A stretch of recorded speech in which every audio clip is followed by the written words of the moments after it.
What up, world, and thank you for joining me on what is the first episode of this podcast series. Today, we're going to be interviewing Nathan from the Bronx River Foodway, located in Concrete Park, right here in New York City.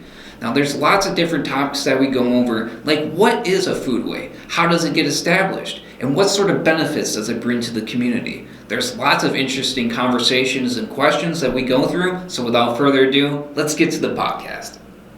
All right, Nathan. Well, thank you so very much for having me out to the park.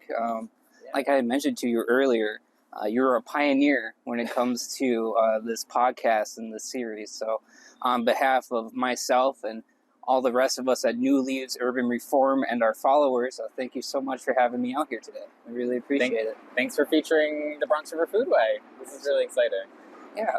So other than just being a pioneer for this podcast, you and your program in many ways are also a pioneer when it comes to foodways here in New York City, being one of the only edible food forests in a city park. Yeah, I guess so. I think about it in kind of cooperation or in collective with many other spaces. We are kind of the only food forest inside of a city park, but there are some other examples of food forests around the city, and so we stand in solidarity with those other spaces and often kind of lean on them for support and inspiration and knowledge. But we are the only edible food forest inside of a New York City Parks Department owned or operated park. Yeah, that's awesome. Can you just give us a brief history of how the food forest got started? Yeah. So we're entering our 6th season of the Bronx River Foodways, having a complete project. It started, it was really inspired by a project called Swale that was in existence here in the park in 2017 and 2018, actually 2016, 2017. It was a barge that had a food forest on it. It was built by Mary Mattingly and some community members here in the local area. It was built upstate and brought down here and docked here at Concrete Plant Park and was visioning what an edible food forest could look like inside of a city park. Unfortunately, due to a prohibition against foraging, a policy that exists within city parks, the removal of items from a park, so like leaves, berries, rocks even, is technically against the policy. So there's a prohibition against foraging. So when they wanted to build that food forest, initially it was on the land here, but because they were told no, tongue-in-cheek, they built a barge that served as kind of the first foodway here at the park.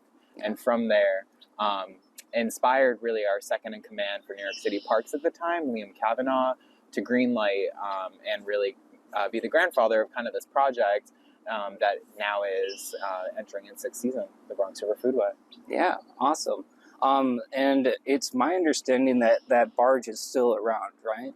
It's out of commission at the moment. There's some repairs and some funding that's falling in place right now to repair it. So right now they have a residency on Governor's Island in one of the houses. So you can visit what is Swale in a kind of physical in-house model right now. And they hope to bring the barge back online, but temporarily it's not accessible to the public. Yeah. But the project itself lives on in Governor's Island, and they're in the process of actually establishing a food forest over there. Yeah, I think that's really incredible that, the spirit of this project is still within New York waterways and is actually kind of like branching out and encouraging others to follow suit. That's awesome. Yeah, it's pretty cool. Just on like a personal level, what inspired you to undertake what I view as a truly transformative project? Yeah, I mean, it was, I entered the project mid project. There were about 2 years of community charrettes or community engagement to understand kind of what the community could envision when it comes to a food forest or a project like this. A lot of that work was done by Mary Mattingly and the team of Swale, since they were really visioning what could exist. But it was really the idea of community members wanting edible space inside this park. Yeah. The park itself was an abandoned factory, abandoned concrete factory, late 80s. Folks had left the site and it was derelict. And so community members initially wanted access to the Bronx River, which is its own foodway, full of fish and aquatic species like crabs that are beloved by our community. And so through protests and rallying on Westchester Avenue, they gained access and brought attention to the space, which led to its conversion. And throughout that narrative, throughout that experience, was one that was about growing food or accessing food from the river.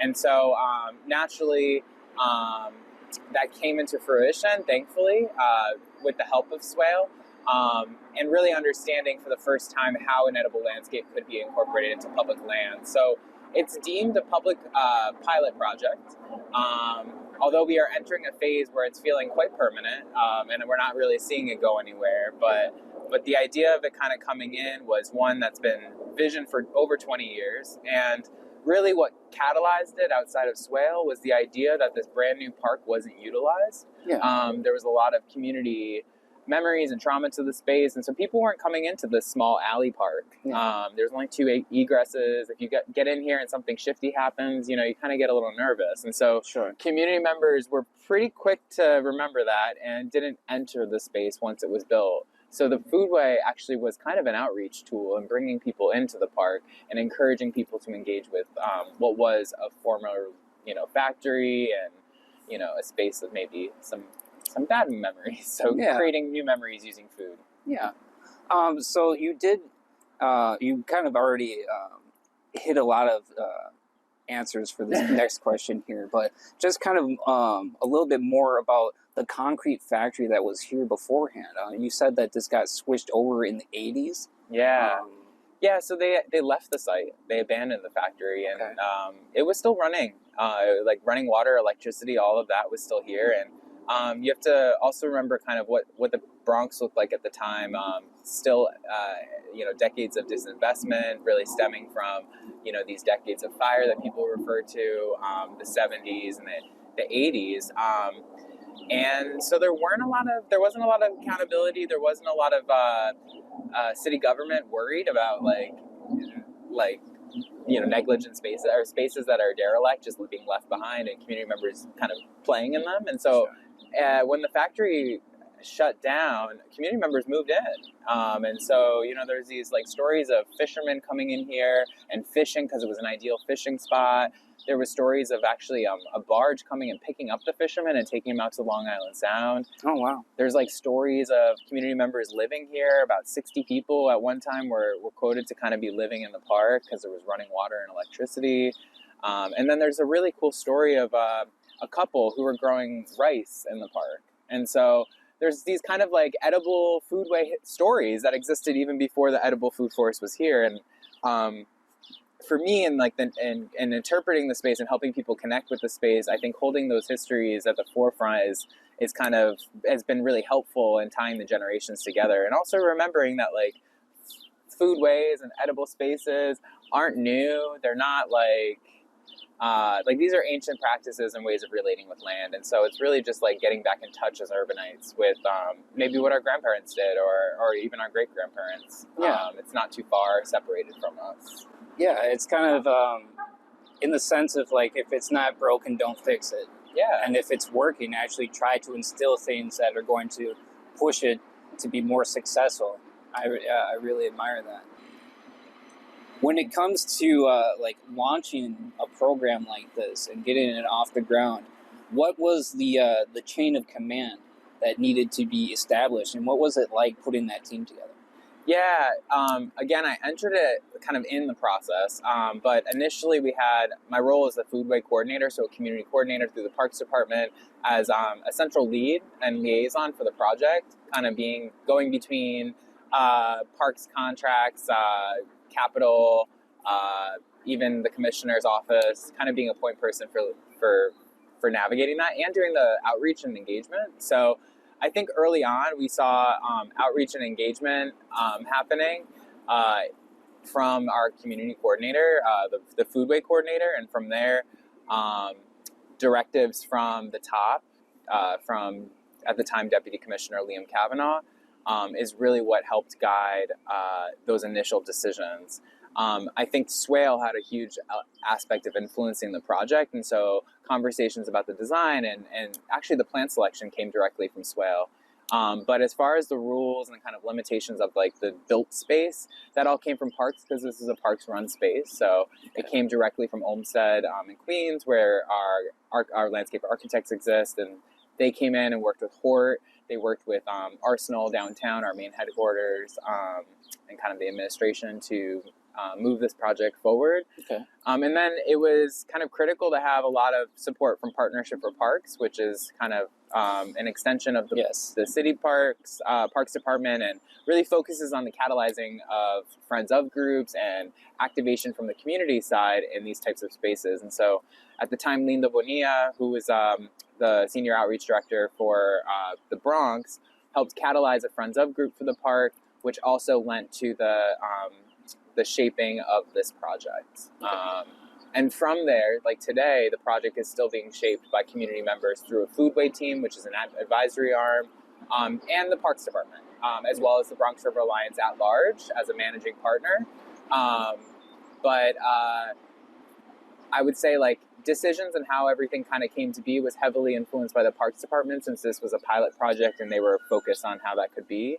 And then there was a lot of capacity and space for interpretation from the community. And so a lot of those inputs were 2 years worth of charrettes and community engagement. And to this day, there are leaders from the community that are shaping this project and helping set priorities and goals. Yeah, so it really is like a full community that is established to get this project to not just be a pilot, to be an actual thing. Definitely. And I think beyond like community, it's a coalition because you do have a lot of like institutional partners that play a heavy role in the establishment of this. Sure. And I think transparently, when the project was first built, I was hearing a lot of tension between institutional presence and community presence, and whether or not there was an equitable balance. And I think, you know, it's a hard thing to play when the land is owned by an institution like the city, and the managing partner is an institution like the Bronx River Alliance, and then there's other age-old institutions like the Point CDC and YMPJ who also influenced the design of the space because they were some of the foundational partners of the park. So it's just interesting. I think a lot of folks ask how the project came to be, and it was very much grandfathered by the Parks Department, but with heavy influence and direction from the community. So, yeah. So this is, first and foremost, an edible food forest. So I would be remiss if I didn't ask you, what sort of edible plants are available for people to come and harvest at this moment? Yeah, so right now, it's April 22nd, 23rd, and it's spring. So we are seeing a lot of our spring detox wild and unfamiliar plants, as well as some familiar plants like the mints are coming in, and the lemon balms, and we're starting to see the elderberries leaf out, and behind me the chokeberries leaf out and flower. And so it's the beginning stages of all the fruit. So we're starting to see the flowering of all the fruit for the summer, but really we're seeing all the leafy greens that are great for detox right now. The bitter greens, really. Okay. Yeah. Cool. So green spaces like this are not just safe havens for humans, but they're also a refugee and kind of like a resting spot for many different types of wildlife.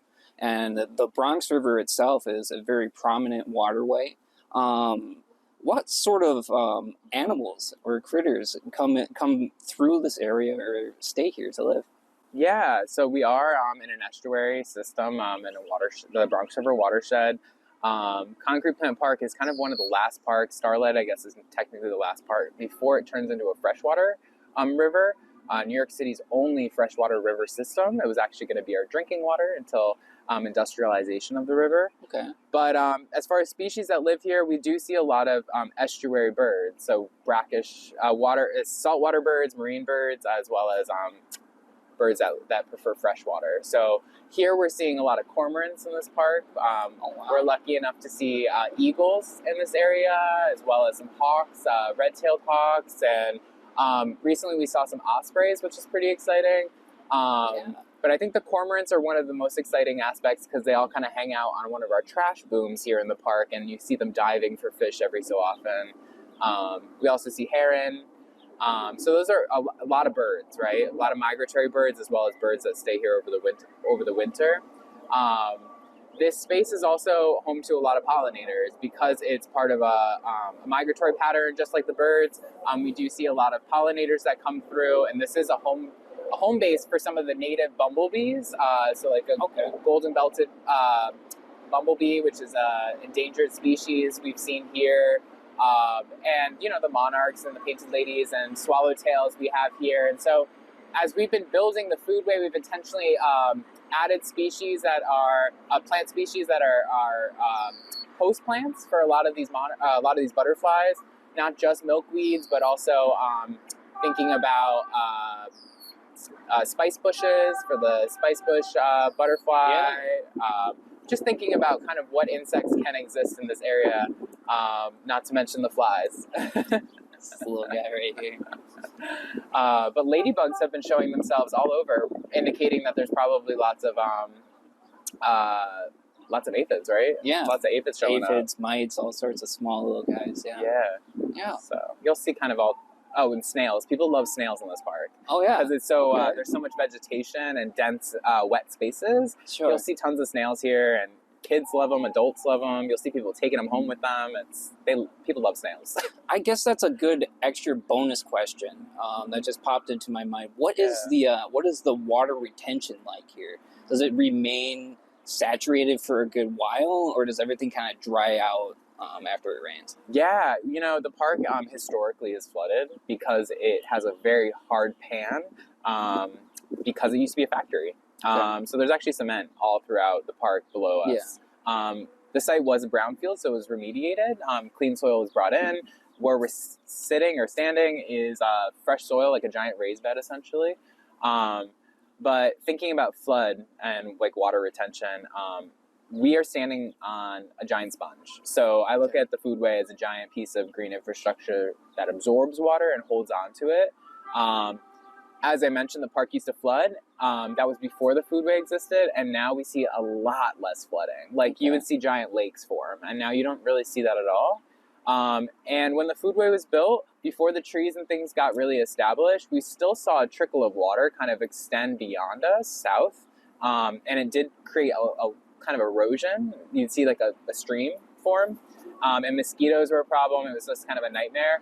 So we used a berm to trap the water and used reeds, lots of juncus and a lot of like wetland species to absorb that water. So beyond this just being an edible space, there's a lot of species here that intentionally are planted to solve erosion issues, to absorb water, and to make sure that the park kind of mitigates other problems we had historically, like mosquitoes.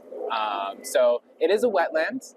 We recognize this will go back underwater with rising sea levels. Sure. But as we build these assets, building up the organic matter, making sure that we have a nice interconnected layering of plants to really hold the soil for erosion is kind of one of our strategies. And just letting things grow, not leaving bare soil, I think is something we've really come to terms with in this space. Yeah.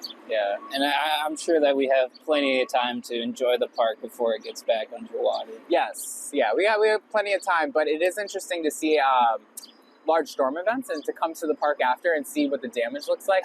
And to be honest, comparatively, you don't see damage here. I've been really shocked. We've had like 60, 70 mile per hour winds. We've had like flash flooding, those days when we get 4 inches of rain in one day.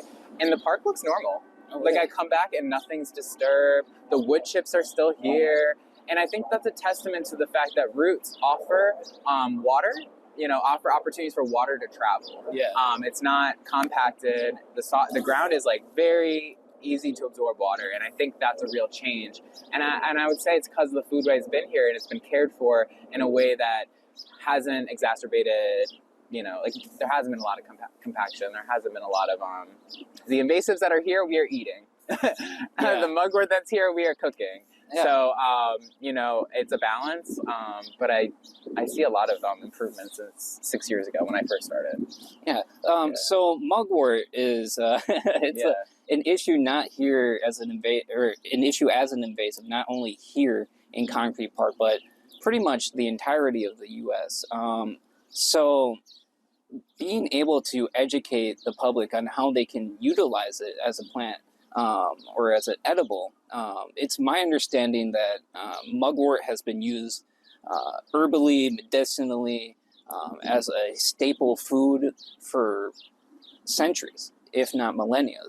So it's kind of like developed into this plant that is used to being picked and then regrowing, right? So yeah, programs like this to encourage people to get out and to do as much damage as they can to the plant. I think that's fantastic. Yeah, and I think damage, a lot of stewardship. I mean, it's a relationship we're building with the plant, and I think for us, it's been a lot of accepting of where we're at with the state of the planet and like the state of our landscapes, and like recognizing. I used to do a lot of vine cutting work with invasive plants, and it's a never-ending task, and it just kind of feels like you're just never really getting anywhere. Yeah. And I feel similarly when we came here and mugwort became a big problem. We had done all these new plantings, and everyone was like, "Oh, it looks great." And then the next season, mugwort showed itself, and I was like, "Wow, I am going uphill." Yeah. So what we've noticed is like Monarda outcompetes mugwort, Okay. and Monarda fistulosa is a native bergamot. It's like a native pollinator, edible, great native plant. Yeah. And it outcompetes. And so we have a meadow that is under construction right now, and we've left it derelict. We left it just kind of lay fallow for the past 4 years, and mugwort has gone wild, as you would assume, but so has the Monarda. And there's been this real they've outcompeted the mugwort in many spots. So I'm at this point of acceptance, and at this point of reframing our understanding of plants, and maybe throwing out what we thought we knew, and trying to look for the good in things. And remembering that like a lot of the species that are here that are kind of runaway plants or don't know no boundaries, they follow diasporic travels. So a lot of our community members know mugwort intimately because it comes from their homeland. And I think about how we might employ those folks to come out and teach us about the plant since it's foreign to us.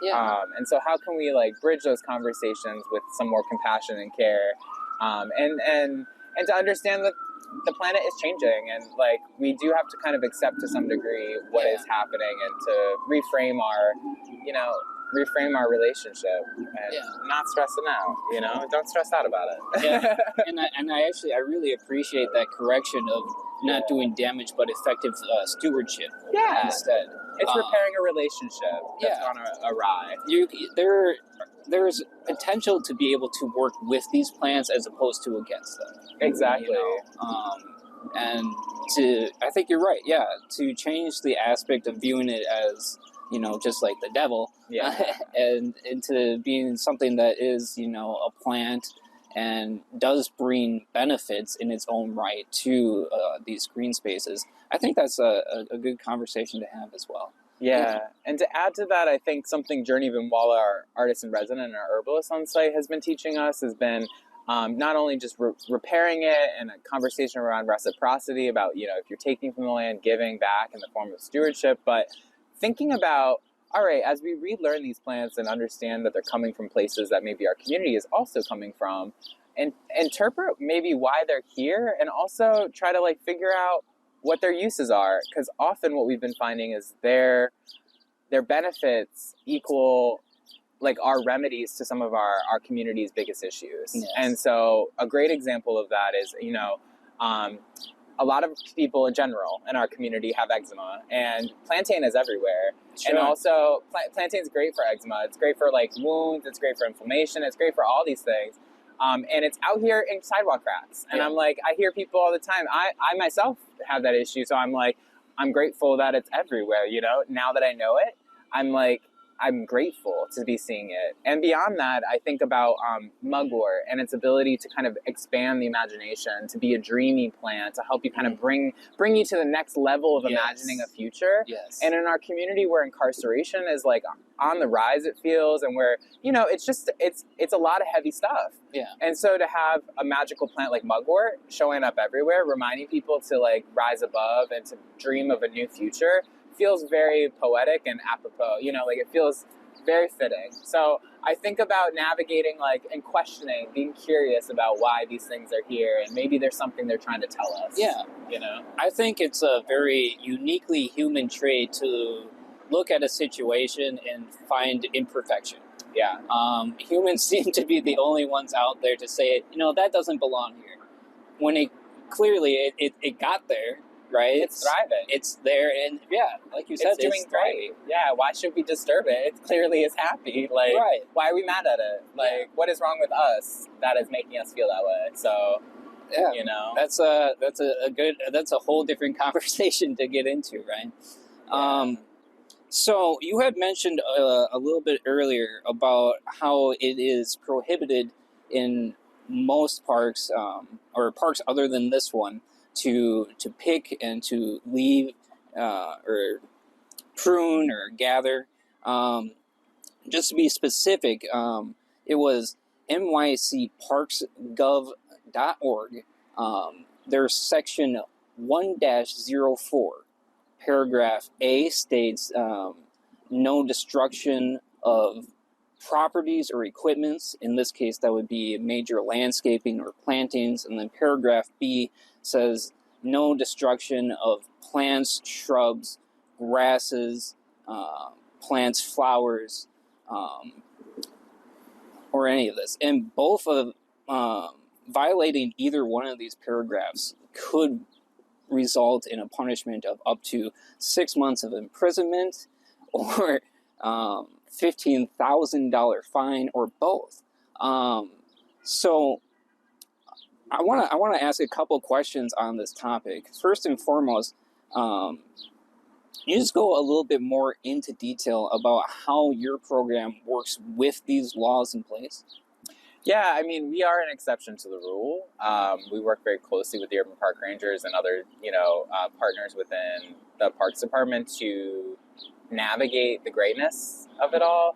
But we are, again, a pilot project that's modeling what could exist. And so I think some of the reasons that law exists is in the name of conservation. So like removing things from a site could be removing habitat, could be removing food that you might not interpret as such. So they want you to stop because they don't want you to destroy those habitats and food sources. But they also cite that it's destruction of the site, and I think about just like why that law exists, and it's often related to liability. I think what has been in it hasn't been explicitly said all the time, but is about liability. And so for us, it's around negligence. So if someone gets sick here because of toxic soils or because of like poison, food poisoning from something, like that's a liability for the city, and that's scary. Sure. So I think navigating like how do we keep ourselves safe?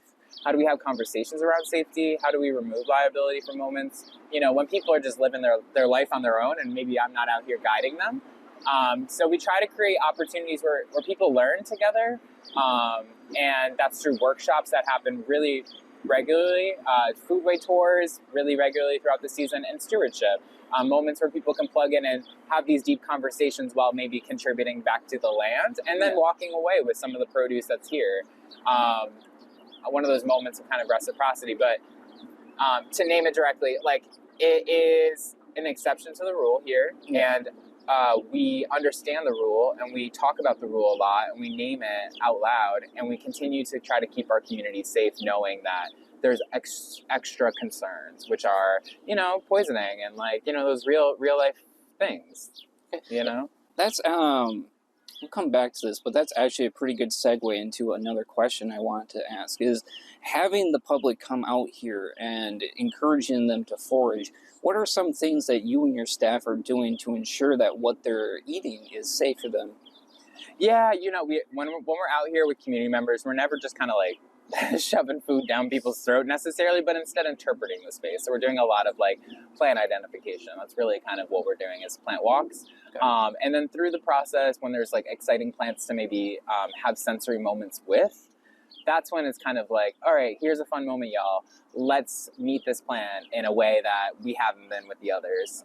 So here's mountain mint, right? Like, let's get up close and smell it. If anyone feels brave enough to taste it, we might have a spray bottle on hand and spray it down. We might time it with the rain so that the rain has washed the plants already. Because we do recognize that there's air pollution as well as, the concerns about what could have been here with the factory. Yeah. And so we are identifying with the plant, identifying with the participants, and then also giving them opportunities to use all senses. Okay. But the taste is one that I think we reserve for groups that are mature and can handle, the task at hand. But I think it's mostly around just like making people comfortable. And shockingly, I mean, a lot of people are really excited to try everything. I mean, you name this an edible space, everyone's just eating everything. Sure. And I often have to be like, hold on, pause. But I think people really get excited that we are providing a safe space. And so whenever we're doing these tours, it's first about just education, identification, and then how to properly do that. And then from there, starting to explore using our senses. Yeah. And you guys do soil testing as well, correct? Yeah. So throughout this process, when I first came on board, we didn't have access to an XRF machine, but through a partner of ours who at the time was at CUNY Graduate Center, Pearl Eggendorf, was able to basically give us a tool, an XRF machine, so that we could test soils for toxic metals like lead and arsenic. And being next to trains and highways, this park is open all the time. People could dump stuff here. We constantly want to be testing our soil, especially areas where we're eating directly out of it, like root vegetables and things like that. Yeah. It's a little different when there's things growing on trees because there's a lot less contamination coming off the ground. But yeah, I think just like using the soil testing machine as often as possible to show people how to test, making that transparent, and also empowering them to bring in samples and drop off samples on their own to test their own spaces. Thinking about how the foodway is bigger than just a space. Foodways are our relationship with all landscapes. So if you have a backyard and you don't know if it's clean or not, clean soil, and you're eating from it, why don't we just test it out and see, Yeah. So knowledge is power is kind of what we talk about. Yeah, absolutely. Okay, so going back to the law that was in place, these anti-foraging laws are actually over a century old at this point.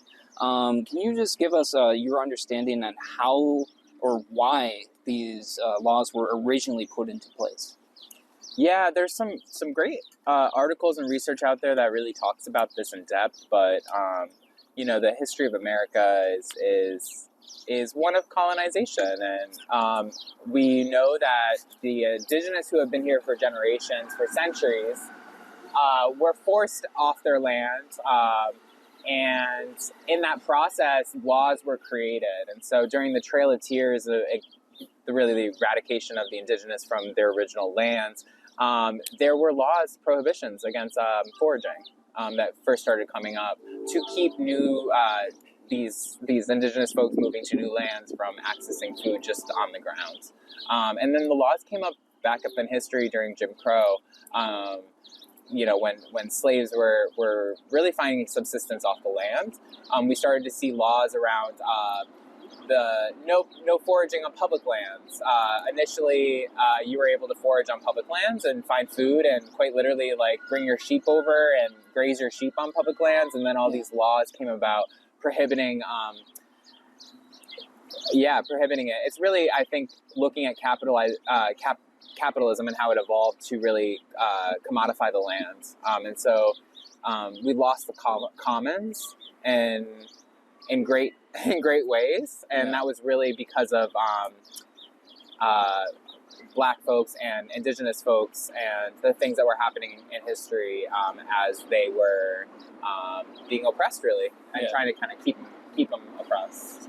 So we still see these laws in place, but we are seeing around the country the laws being overturned. Seattle is kind of one of my inspirations. Beacon Food Forest has been a real kind of model for the country of looking at how to convert or give back the commons back to the people in the form of edible landscapes. And so they have orchards, they've got berry walks, they've got food forests that are acres big throughout the city of Seattle. And those are all open to the public for free, and people are managing those in a cooperative fashion. And so I had the opportunity to go out to Seattle and visit them and see how the project was working out, and it's really inspiring. And I see some really great examples across the country of how the law is kind of being overturned. That's good. Yeah. And that's also a good segue into my next question. So not to dwell in negativity for too long here, but as you mentioned, one of the reasons that the law is currently still in place is that the government of New York City seems to have this perception of the citizens of New York as being kind of like these, either whether it be uneducated or destructive or abusive, or for a lack of better term, kind of just stupid, about, whether they would eat the wrong thing or they would go into an area and just eat everything that was available to them. What do you think are some ways that we could potentially change that aspect and make the government side of New York City realize that the citizens of New York are in fact, very intelligent, and when they are given opportunities to interact with green spaces like this, that their first inclination is to be respectful and to be, gracious with what has been given to them. Yeah, it's really a myth. It's like really this I think bias perception of lower class. Like it's an upper class, lower class conversation, they versus us, and it's also the haves versus the have-nots. And for me, it's misguided and it's based on assumptions. There's no data to back it. So right now, trying to gather data is what we need to fodder the conversation or add fodder to the conversation. But I think about what you said, which is the fact that from my visual experience of watching people relate to the land, it's one of care and compassion and stewardship and reciprocity, and not one of extraction. I think what we do understand, though, and this is from a lived experience that I speak on, but a lot of people who have not had access to economic mobility or just resources do live in a scarcity mindset. And so what I have noticed is when fruit is available, you might see an entire tree gleaned, like polished clean. Yeah. And I think that's from this scarcity model, because people are in such dire situations right now. And I can't stress that enough, that people in our community are, five people in a household making less than $24,000 in New York City, which we know is not affordable for the wealthy, as well as, or for the middle class, as well as for lower. Yeah. So, the people that I see coming out here to take all the fruit, in those moments are people who need it. Yeah. Are people who are hungry, and people who are looking for something positive to do with their kids, escaping situations at home that might not be safe, coming out to the park and finding a refuge where they can come and eat food together. That's beautiful.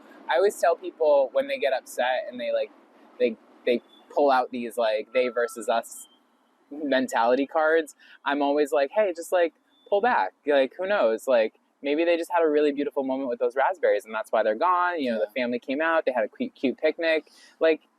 How special that we can provide that for a community. That's a very suburban, that's a very privileged experience. And for that to be common for folks that are new Americans and immigrants and dealing with the challenges that the government is throwing at them all the time, that's really special. Yeah. And I think they're not doing any harm. No. And it's not like they're stealing from a private business. It's public land. It's theirs. They pay taxes for this. So it's a lot of reframing and correcting and holding compassion. And I think remembering that we are all stressed. And I often have to have this conversation with folks where I'm like, you're making it out they're doing something awful. We're all the same. We're all broke. We're all just trying to make it by. For sure. So what we need to do is we need to tell our local officials that there's a high demand for fruit, that there's a high demand, raspberry berry walks would do wonders for our community. The positive moments that would come about, the safe refuge that it would provide for kids to play in. There's so many positives that come out of it. And I think often, like you said, humans are prone to kind of name all the negatives or all the, well, this could happen. Well, let's see what happens. Yeah. Let's see.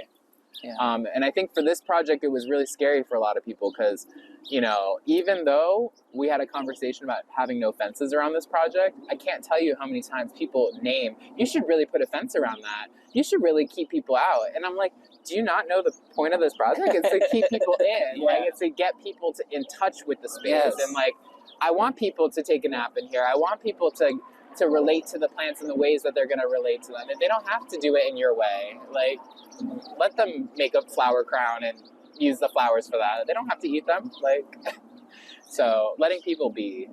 So, in the spirit of that last remark, what are some of the positive transformations that you've seen with bringing the community back to this area? I think it's really been thinking about, like, you know, we're out here preaching all this language, using words like foraging and, like, words that might not necessarily connect with people, even though they're, like, very ancestral, like, ancient practices. But seeing people initially 6 years ago be scared to harvest stuff, feel like I'm a cop, like, people interpreting me as a narc, like I'm gonna, like, come out here and just, like, call the police on them when it's not what I'm doing, and instead I'm, like, trying to protect them in the actions of foraging. Yeah. And it's kind of one of these things where it's like, well, that's a natural response when you've been a victim and been, like, harassed by the police every day of your life. Like, for you to be scared that someone's gonna, you know, blow you up, right? Like, I'm on the spot. That's normal. So to watch people relax and over the past 6 years not have that reaction when I'm here. Oh, and it's not just about me, but to have any parks employee come through here and them just continue foraging despite having PEP here, which is the parks police, or despite having the urban park rangers here, people continuing to harvest, right? Like, not stopping and running. Because previously, you know, PEP would show up and they would hide the fact that they were foraging. They would like act like they weren't doing anything, and I'm like, no, like, be confident in what you're doing. Have courage. Like, you are protected here. This is a safe place for you to forage. Yeah. And I think for me, over the past 6 years, seeing that change has been kind of the biggest sign off. I'm like, okay, this is possible. You know, all these, like, what ifs are all made up in our head, and naming where they come from. And, you know, a lot of that is personal work. And, you know, I think leaders of a project have to be doing that work as well as, I think it's important. Yeah.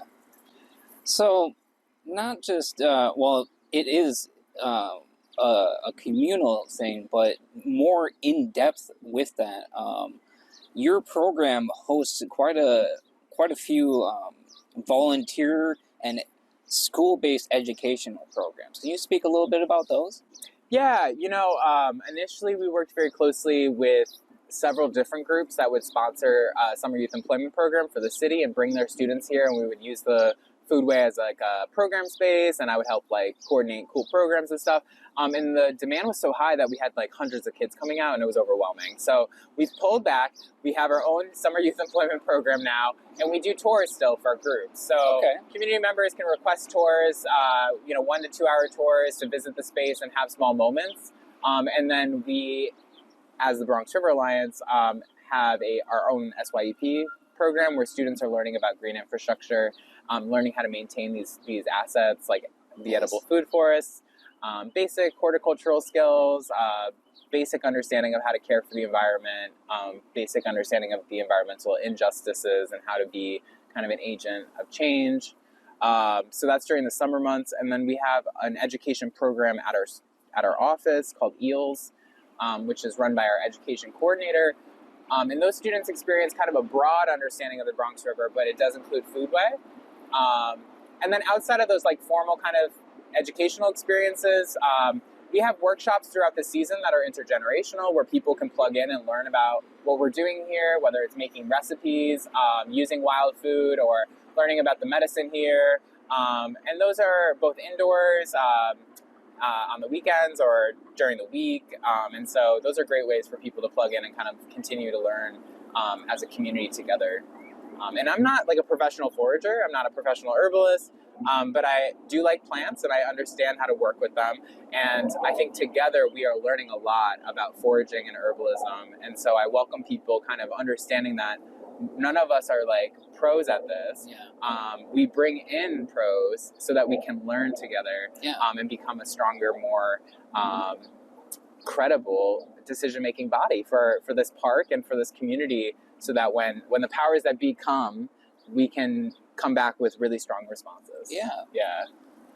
No, and that for me personally, I find it to be such a true blessing when I realize that I still have so much to learn.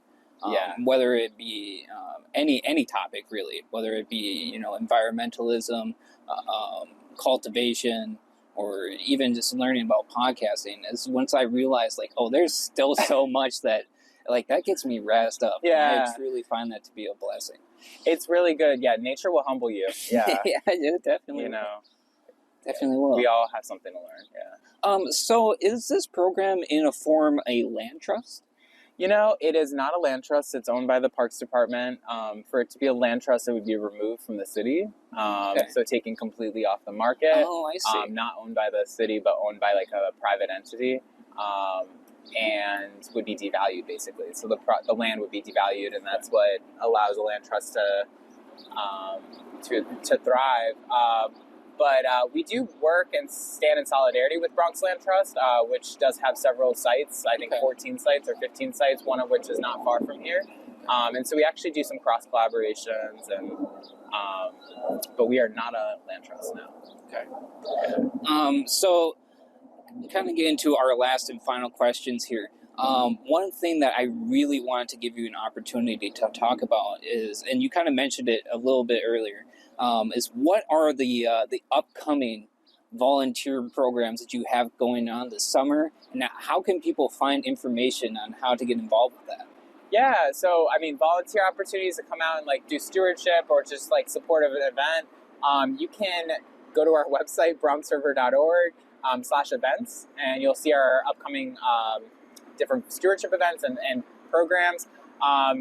And then I would say like join our Foodway team, which is our advocacy arm of the work. That's where the decisions get made. That's where the priorities get set. And our two co-chairs, Lachette Williams and Ja Mars, are both great leaders for the space, and they help kind of name calls to actions and ways to plug in. But those are the best ways to get involved. And then beyond that, if you're looking to book a tour or something like that, you can email me at foodway@bronxriver.org. And that's one way to kind of secure a date. Trying to think about what's on the horizon. We have a mini grant program that just closed, and we'll be announcing today some upcoming proposals or some workshops that will be scattered throughout the season from community members. 10 workshops in total, so that will be announced shortly. And then in the fall, I welcome people back to Concrete Plant Park for our community banquet, which is kind of our culminating event for the year. It's a great way to learn some of the recipes that we use throughout the season, and to taste some of the wild foods that we eat. So awesome. Lots of things happening, but check out bronxriver.org/calendar. Awesome.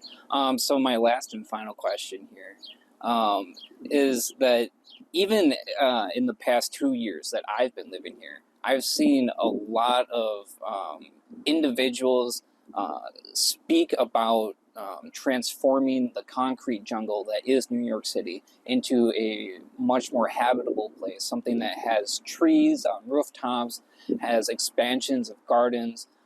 There are many individuals that work inside of Parks Department that are advocating with the mayor to try to get more funding for Parks Department. What do you think, what is the future for green spaces here in New York that you would, if in your perfect world, what would that look like? Well, they would obviously include lots more food forests. And that's a conversation we're having with the mayor's office about just like what is urban ag, and urban ag includes food forests. But I really hope for more accessibility to our waterfronts, and part of that is resilient design of these new waterfront spaces so that they offer maybe a host of resources. Maybe edible food forests are one of them. Because these spaces can be so dynamic and offering a lot of different things, I think they can kind of hit a bunch of things. But I would love to see more access to the waterfront and more edible food forests, as well as a continuous greenway so that we can bike and connect to each of those spaces. Yeah.